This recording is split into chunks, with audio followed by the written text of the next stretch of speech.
कि एक लोगों को आयुर्वेदा के बेस पे हेल्दी और वेल्दी एक विजन देना है, या उनको एक बहुत अच्छा हेल्थ लाइफ देना है। क्योंकि देखिए कोरोना के बाद में लोगों ने इस बारे में यह सोचना शुरू कर दिया था कि पहले तो लोग हेल्थ के बारे में सोचते ही नहीं थे, सिर्फ लोगों का एक मकसद था कि हमको सिर्फ कुछ करना है तो प्रॉस्पेरिटी लेकर के आना है, धनवान बनना है या पैसा कमाना है। स्टोरी से शायद आपको वो इंस्पिरेशन मिले कि यहाँ से जब आप जाएंगे तो आपको लग जाएगा कि हाँ वास्तव में ये चीज़ हर एक के साथ होने वाली है। ठीक है, क्या होता है, एक बार एक राजा होता है, वो राजा अपने कुछ क्वालिटी के लिए पहचाना जाता है कि वह जो कहेगा वो सच कहेगा, और किसी ने उसकी बात को झूठा साबित कर दिया तो उसको मृत्युदंड मिलेगा। चलो ठीक है, इस बात में पूरा साम्राज्य पूरा उससे कांपता था। और ऐसे में एक बार ऐसा हुआ कि एक बहुत बड़े पुण्य प्रतापी जो महाराज है उनके वहाँ पे शहर में आए, और उन्होंने सबके लिए सारी भविष्यवाणी करनी शुरू करी। तो उनका बड़ा जो पुण्य प्रताप था वो फैलने लगा, और इतने में वह बात उनको राजा को भी पता लगी कि यार बहुत बड़े महर्षि हैं और वो जो कहते हैं वो सच होता है। और इस बात को जब राजा को पता लगा तो राजा ने क्या किया, उनको बुलाया अपने दरबार में और बोला कि आप बताइए, मेरे बारे में बताइए क्या है, और अगर आपने जो बोला और वो मैंने उसको अगर गलत साबित कर दिया तो तुम्हारा सर कलम कर दिया जाएगा।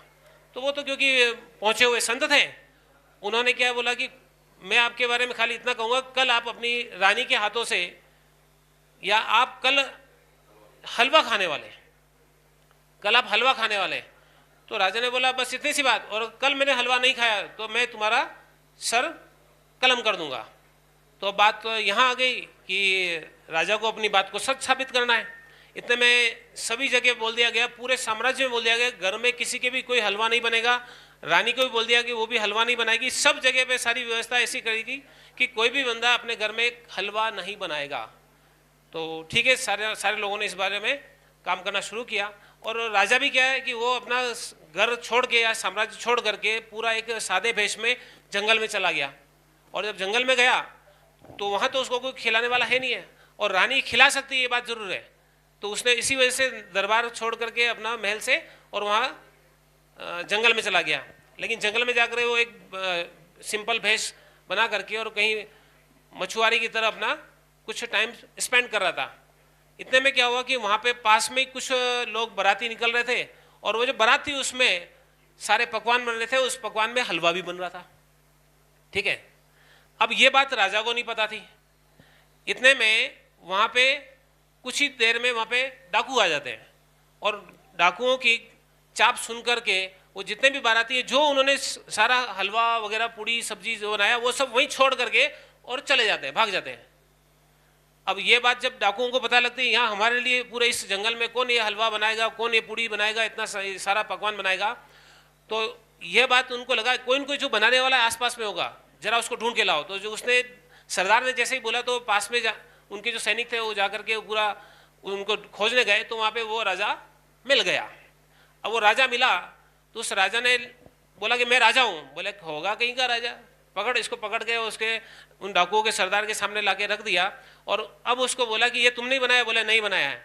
बोले सब्जी चावल? बोले नहीं बनाया। और जैसे ही हलवा को उन्होंने जैसे ही खोला उसको, तो जैसे हलवे पे उसकी नज़र पड़ी तो बोले ये तो मैंने हरगिज़ नहीं बनाया।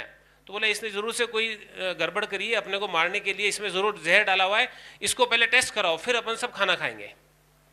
ठीक है, अब वो राजा मना करे तो डाकुओं को तो शक हो गया। उसके जो डाकू का सरदार था उसने तुरंत बोला एक काम करो, इसको पकड़ो और इसको लातों घूसों से मार मार के इसको हलवा खिलाओ। ठीक है, अब क्या था, उसके लाते घूसे चल रहे थे और उसको ठूस ठूस के हलवा खिलाया गया। अब ये सब होने के बाद में जब वो मरा नहीं तो उसको छोड़ दिया, बोले अपने पार्टी करो। अब डाकुओं ने अपनी पार्टी करी, वो जैसे तैसे आ ऊ करते हुए वो राजा अपने दरबार पहुंचा और आ करके उन जो ऋषि महर्षि थे उनके पैर गिर गया और बोला कि दरबार है ऋषि, आपके सामने सारा जग बेकार है, आपने जो बोला सच है, आज के बाद मैं ऐसी हरकतें नहीं करूँगा, मैं सुधर जाऊँगा। मेरी इस कहानी के पीछे ये छोटा सा आपको एक मैसेज है कि आज आपको जो NIW के लिए जो लोग मना कर रहे हैं ना, आज जो NIW के लिए मना कर रहे हैं, कोई दिक्कत नहीं है।